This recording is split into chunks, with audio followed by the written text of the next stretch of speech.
Tomb Raider was one of the biggest hits of the early 32-bit period, being one of the first titles to successfully meld the three-dimensional worlds of Polygon gaming with the action and adventure titles previously seen on the 16 and 8-bit systems with their platform titles.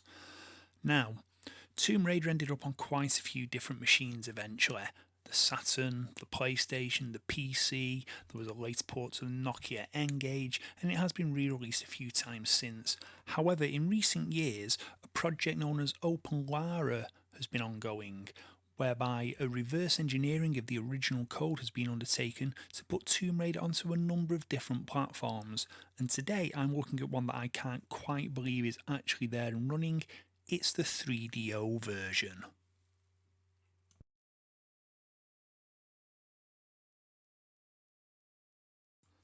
And here we are. As you can see, it's Tomb Raider. It's running in full 3D polygonal mode here. There's no tricks going on using sprites.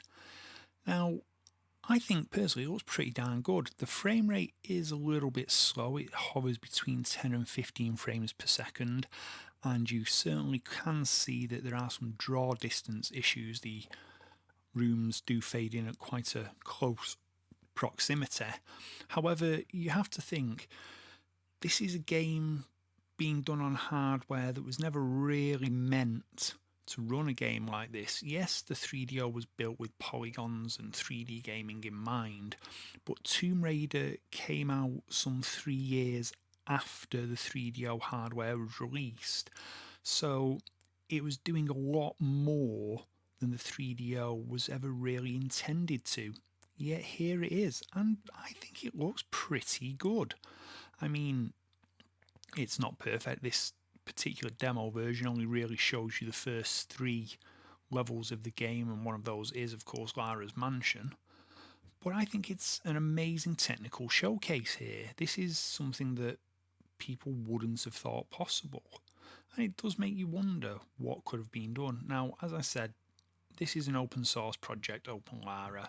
It's not the best at the moment. It's still very much in the alpha phase of development, which is not necessarily a bad thing. Everything has to go through alphas and betas. But I think given how relatively short a period of time this has been worked on, this is pretty darn good. Now, purely for comparative purposes here, we have the same part of the game, Lara's Mansion, running on the Sega Saturn. And you can already see, yes, there are some differences. Everything runs that little bit smoother. The graphics that bit brighter. And yes, there is more draw distance there. But it's very clear that the 3DO iteration of the game is very much the same title. It's the same game. And it's a minor miracle that it's happened. Now, there are other ports being done using OpenLARA, including a rather incredible Game Boy Advance version, which Modern Vintage Gamer has just done a video on. However, I wanted to show the 3DO version, show a comparison here to the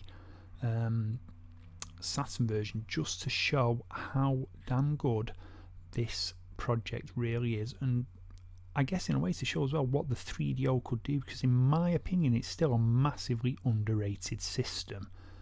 Anyway, I'm going to switch this over to a side-by-side view in a second so you can just compare the two directly.